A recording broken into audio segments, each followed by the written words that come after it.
Since the democratization in 1987, there has been 8 former presidents in South Korea, and half of them have been to prison. Now, Yoon Suk-yeol is the last of them, and I think there is a bit of a pattern. It was a late-night announcement that shocked a nation.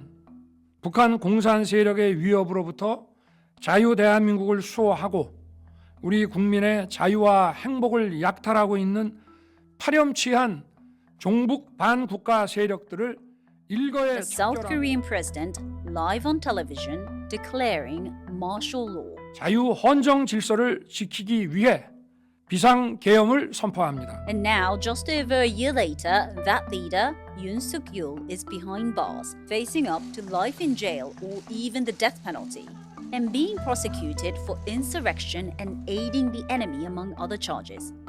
But he's hardly the first former leader to be thrown in jail. In fact, he's following in a long tradition of former South Korean presidents finding themselves in trouble after they leave office. So why is this Asian democratic success story such a perilous place to be for former leaders? And today I have the BBC Seoul correspondent Jake Kwon and Jun-Min Kim, who's the executive director of the Korea Risk Group, as well as a producer with Korea Pray, which does political and foreign policy analysis. Welcome both. Firstly, let's start with you, Jake. Not many people follow South Korean politics as closely as you do, but I think it's fair to say that viewers and listeners will be aware of the recent scandals like Park Geun-hye getting jailed and so on. So can you start by just reminding our audience who Yoon Suk-yeol is and why he's facing such serious charges? Well, this really has been a roller coaster of a few years, and Yoon Suk-yeol is, of course, South Korea's former president here. He got into power in 2022. He is a former prosecutor. He really had this reputation for being almost like a bulldozer. He'll go in and get the bad guys, and that was working in his favor when he got into power with a razor-thin margin. And then immediately he starts having really contentious relationship with the opposition party, and that eventually leads to the fateful martial law in the December of 2024, when he brings the troops to the nation's parliament.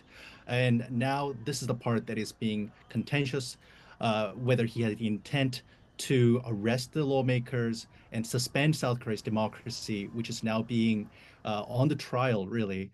And we're going to see how it turns out in the next few months.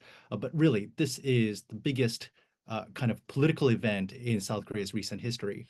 And Jin-min, if you look at the American politics, Donald Trump faced quite a lot of legal issues, actions after his first term, but his followers stuck with him, didn't they? So what's the case with Mr. Yoon?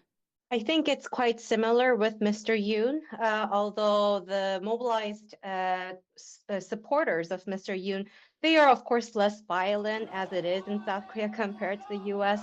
But the similar thing is that they very closely follow whatever rhetoric or arguments, logic, threat perceptions that former President Yoon employed when he was doing the martial law very, very briefly. And throughout, until the impeachment and afterwards as well, although there was no major violence, his very staunch supporters continued weekly protests, basically saying that martial law was justified because Yoon said there were Chinese and North Korean threats actively threatening national security in South Korea. And also they claim with Yoon that there was election rigging related to the 2 wins of the then opposition Democratic Party, the presidential and the parliamentary election. Yeah, not to mention the storming of the courthouse. Of course. I think there was a bit of a parallel there too. Indeed.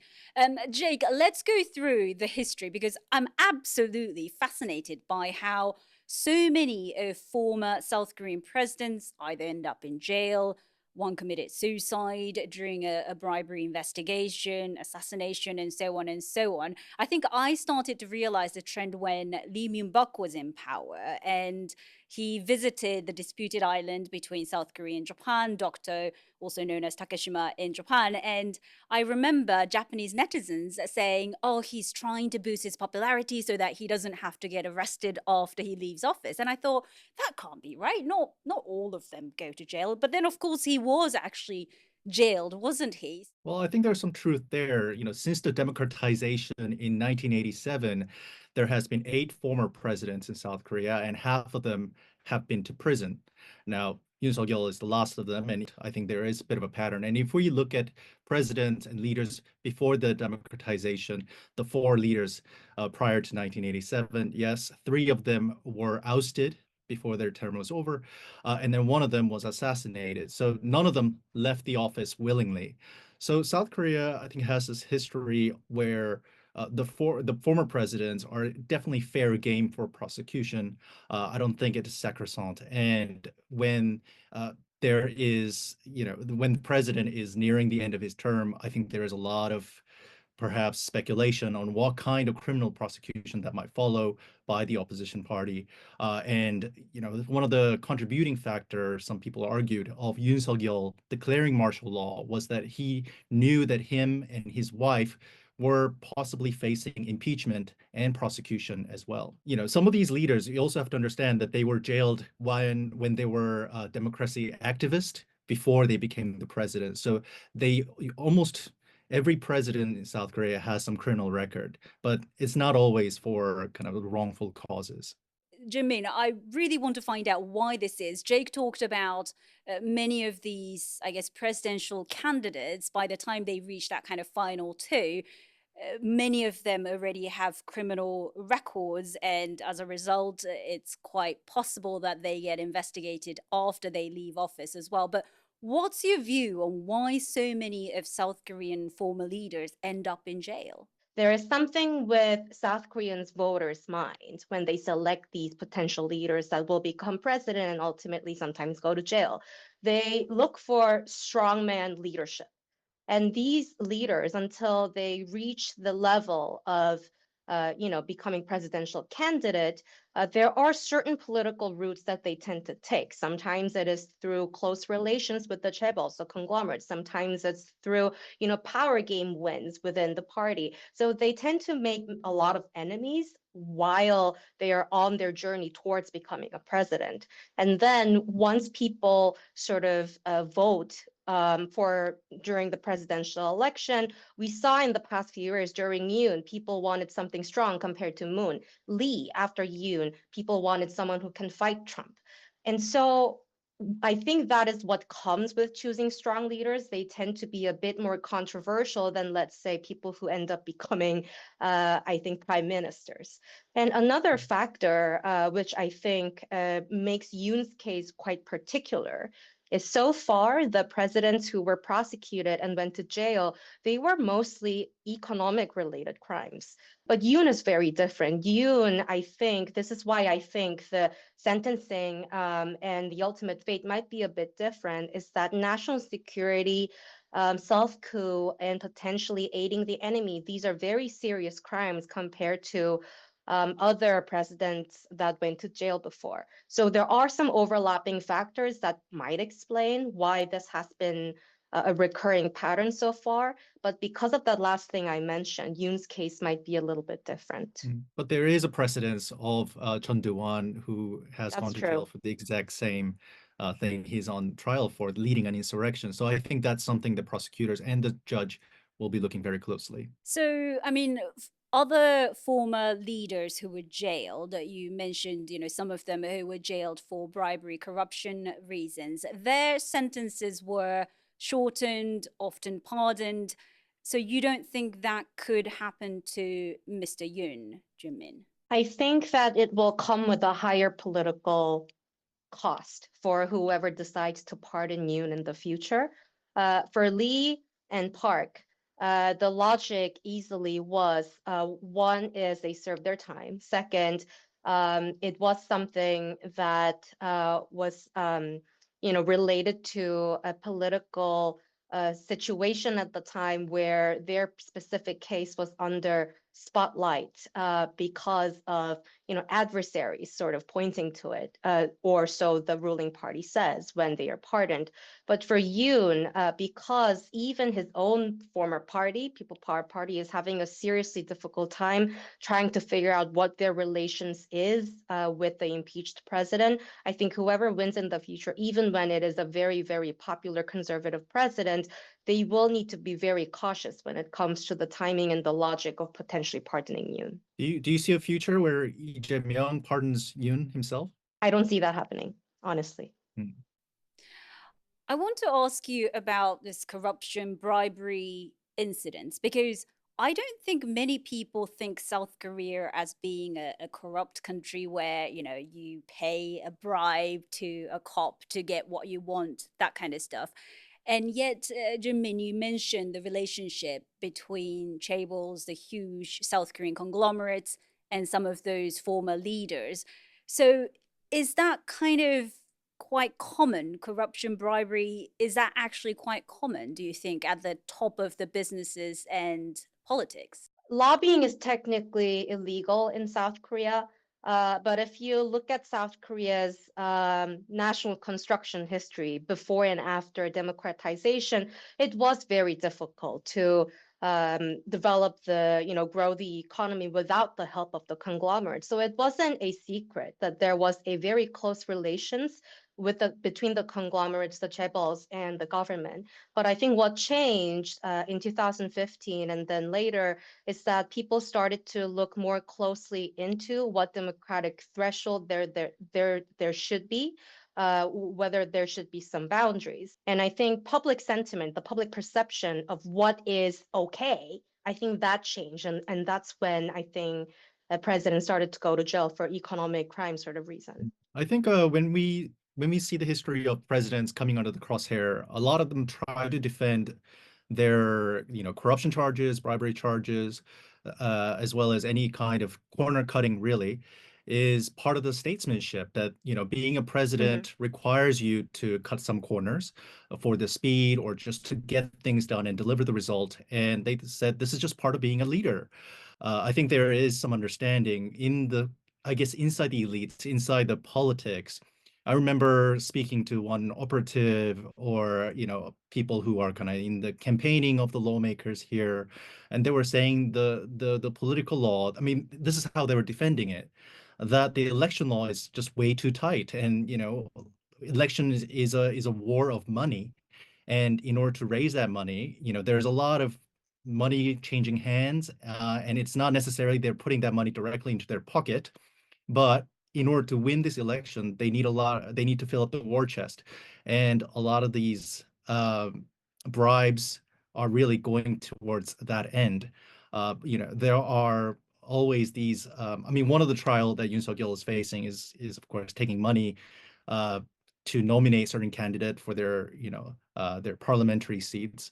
And these are some of the defense that I heard while talking to those in the politics. Just to add something very quickly about the calculations of pardoning, it's framed as a goodwill, but usually the incumbent leader counts into what kind of demographic support that they will gain from pardoning certain figures. I think Lee Myung-bak and Park Geun-hye, when they were being pardoned, it was sort of framed as bipartisan sort of harmony being an aim, social reconciliation. But with Yoon, I think that might be slightly different because by pardoning Yoon, the support group that the incumbent leader will gain from the pardon will be probably the far right. And are they good enough reward for someone to take that political risk? I don't really see that happening anytime soon. I think for that to happen, I think there are two conditions. Yoon has to look repentant, and that there has to also be some illness that is visible. Yoon does look quite frail since he left the office. There were many local reports that he's a heavy drinker as well. Some of his health was being questioned. So, maybe not right now, I cannot imagine, but in 5 years down the line, 10 years down the line, I can imagine a future where he's pardoned by the next leader.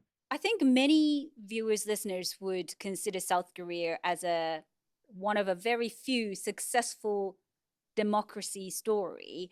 Are people in South Korea proud of that, or are they quite concerned? Do they have issues with the fact that many of your former leaders end up in jail? I think it depends on who you ask, really, because are you proud that presidents were impeached? If you ask people who come to Gwanghwamun every Saturday to support Yoon's unimpeachment and getting him out of jail, they will probably say that that is a big hurdle to national security, policies being continued, and it's all because of the opposition party, trying to get the person in power down from their position. But if you ask the other people who are protesting in front of Gyeongbokgung, which is just a few miles away, they will say that they actually are proud that they were able to go to the streets and make it continuously in the headline that people are against the regime,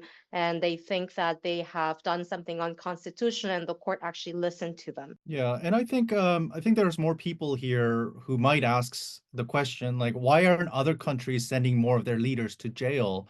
I think some may even argue that there are a lot of leaders around the world who deserve to go to the jail or be prosecuted and just not be immune. I think a lot of South Korean people are quite proud of, it's almost like a very symbolic action to show that no one is above the law. And I think this is something that comes up whenever there is a prosecution of a former leader.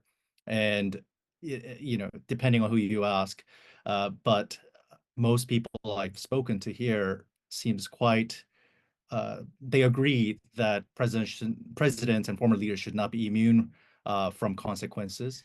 I want to ask you about this recommendation of death penalty. I mean, how likely is it that Mr. Yoon could actually get executed? Because South Korea hasn't executed anyone in, 30 years, Junmin? I think it's highly unlikely that the court will break that streak record to sentence him for death penalty.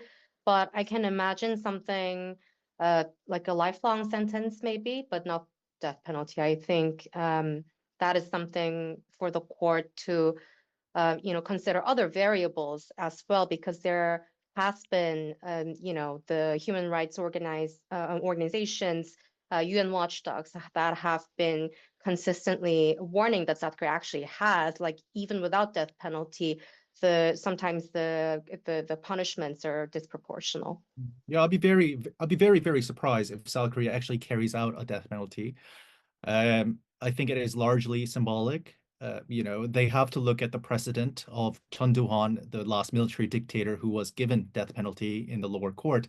That was, of course, overturned, and it was reduced to life in prison later.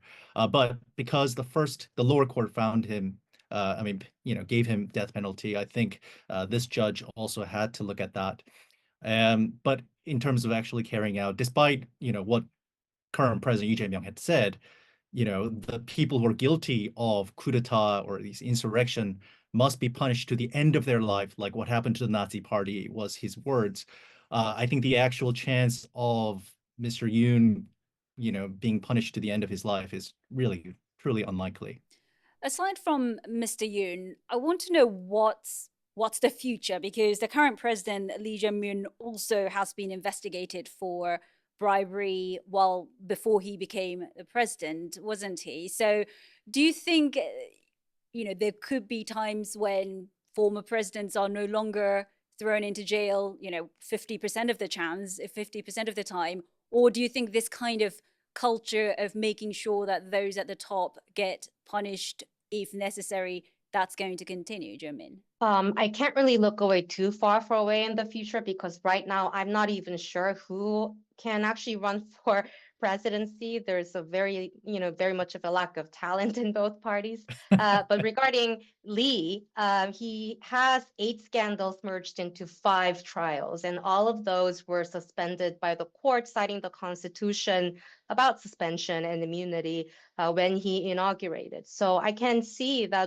imagine that when his term ends, the issue will come back regardless of whether the cases expire. There would be some, right-wing public sentiment that these issues are, Lee shouldn't be an exception in facing potential trials. And I think when it comes to the precedents of South Korean presidents, South Korean leaders going to jail after they leave the office, I think there is still an argument of why, despite South Korea, the fact that South Korea, has rule of law and no one is above the law, why that should not be there anymore, why that tradition should stop, and kind of give these former leaders some immunity even after they leave the office. I think there are, some argument to be made where politics essentially turns into blood sport, where, winners turn around and punish the former leader, whoever lost, the side who lost. And then, whoever gets into the office now has to spend a lot of considerable resource and effort and then their attention on avoiding jail once they leave the office. And it can incentivize the current leader to, go further into cutting the corners further into eroding the democracy in order to avoid the consequences of whatever infringement that they had made while that rise to power or during their seat. I guess it is a price of having a very active democracy, being from Japan, having two strong political parties which go after one another's leader is something that I think people might be envious, because Japan doesn't have a strong enough opposition party to go after the ruling party's leader, even if they needed to, maybe. But we'll pause this conversation for now. Thank you to Jake and Jamin.